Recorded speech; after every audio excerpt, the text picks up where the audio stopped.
नमस्कार, जय हिंद, जय भारत and welcome to deaf talks. This is Adi Achint. कहते हैं ना जियोपॉलिटिक्स में जो दिखता है वो होता नहीं है और जो होता है वो दिखता नहीं है। कुछ ऐसी चीज़ चल रही है पाकिस्तान के साथ।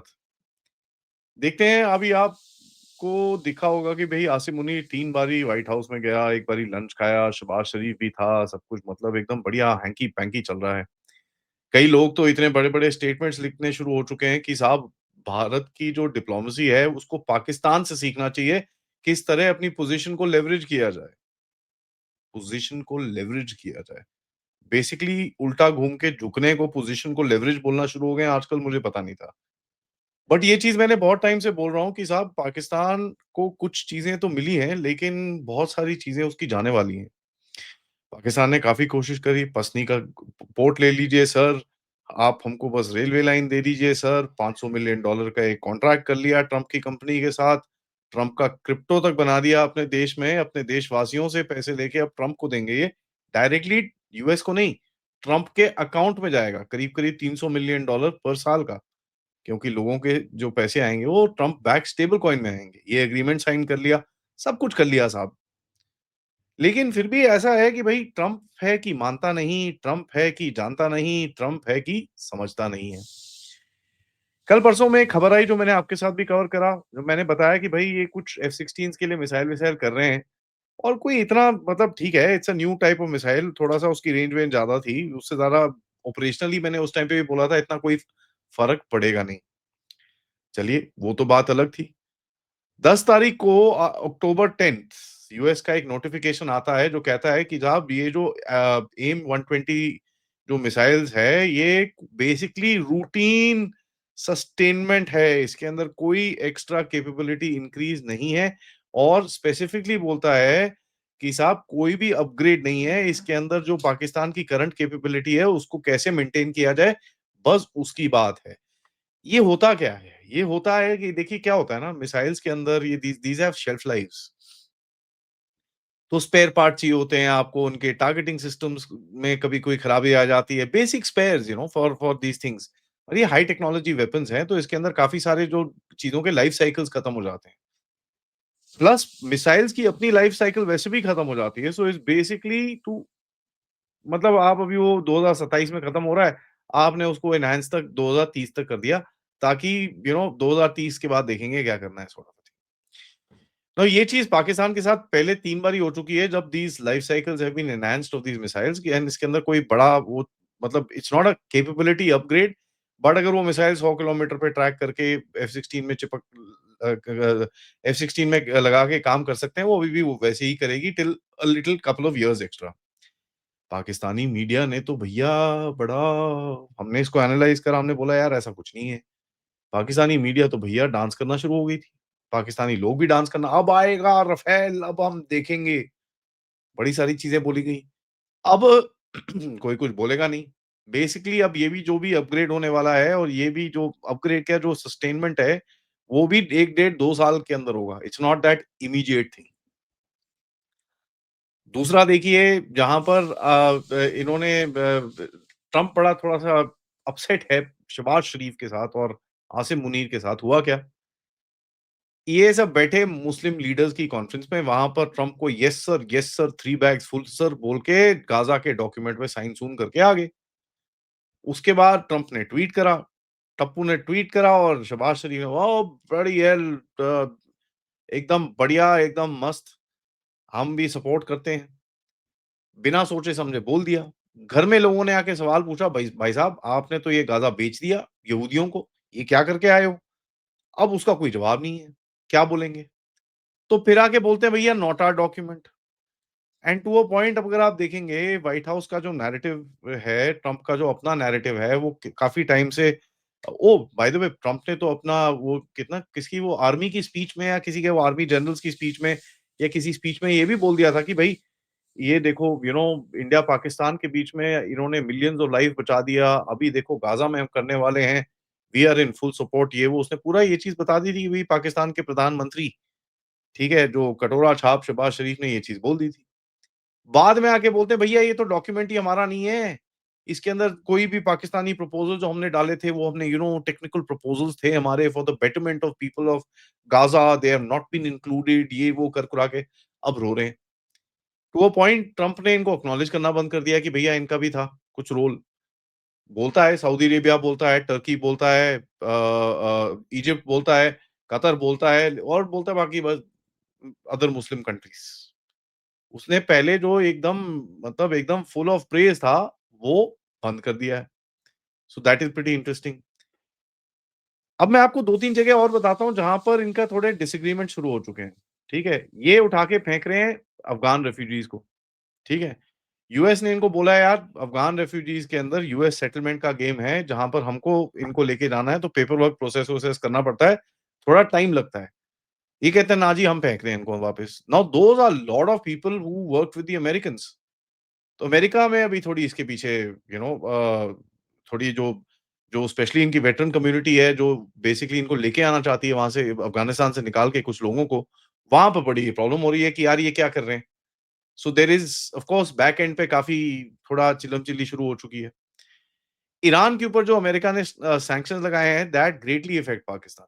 देखिए ईरान के साथ जो सैंक्शंस हैं, हमारा तो ठीक है यार but remember one thing Pakistan wise almost I think 20-30% of its oil illegally from Iran. अभी तो सब कुछ चल रहा है। जिस दिन टप्पू द ट्रम्प के नज़र में आ गया, फिर ये रोएगा। एंड टू अ पॉइंट अभी देखिए ईरान के साथ अगर ये पाकिस्तान ये वाली ट्रेड बंद करेगा, ईरान इसको ठोकेगा। ईरान बोलेगा अच्छा ऐसी बात है तो फिर एक काम कर यार $18 बिलियन दे दे, जो तेरे को हमको पाइपलाइन में डालनी थी।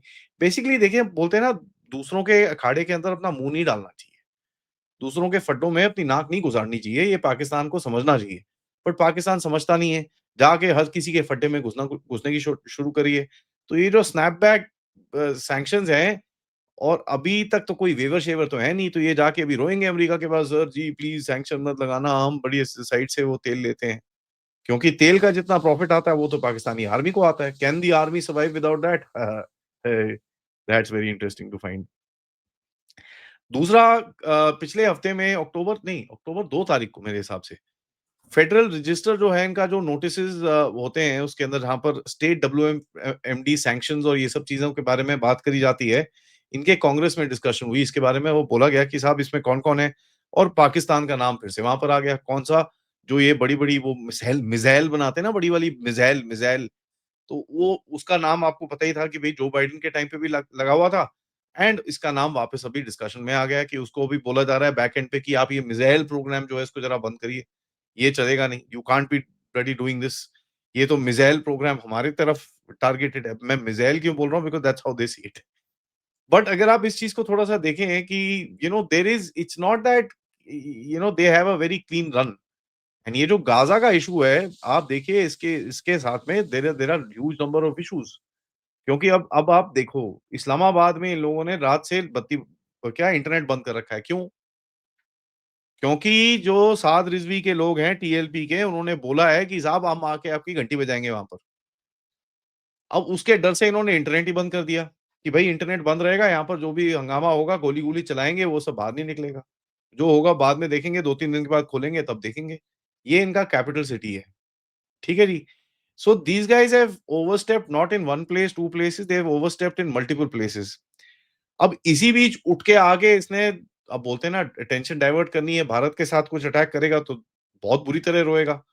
अटेंशन डाइवर्ट करने के लिए देखो जी हमने अफ़गानिस्तान को ठोक दिया, हमने नूर वली मसूद को मार दिया, हमने ये कर दिया, वो कर दिया।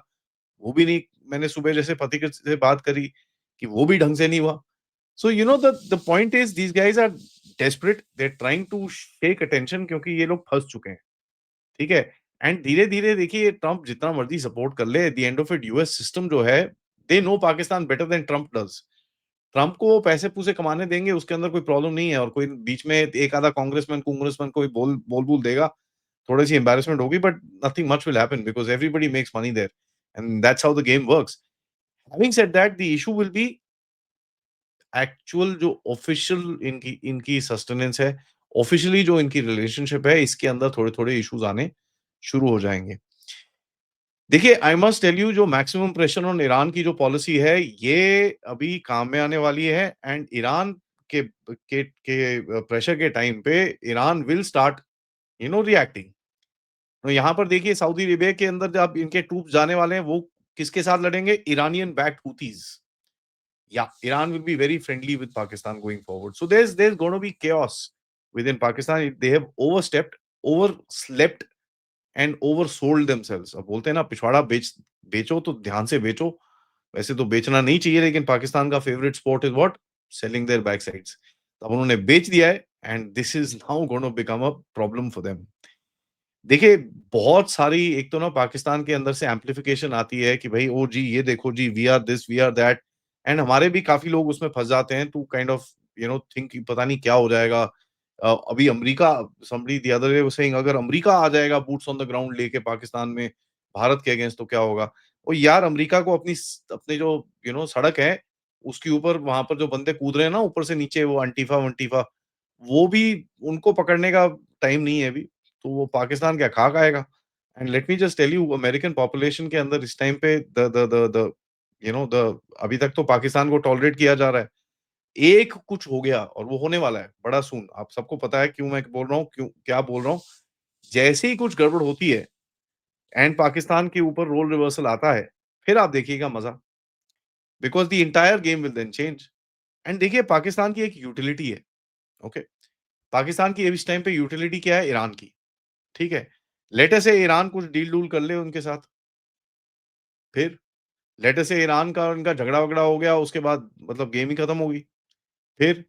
जो यूटिलिटी एक देखिए एक बड़ी एक बोलते हैं ना लिमिटेड चीज़ होती है। आप अपनी यूटिलिटी बेच रहे हो कि भैया मैं ये हूँ, तो मेरे से आप दोस्ती करो। वो बड़ी एक लिमिटेड चीज़ होती है।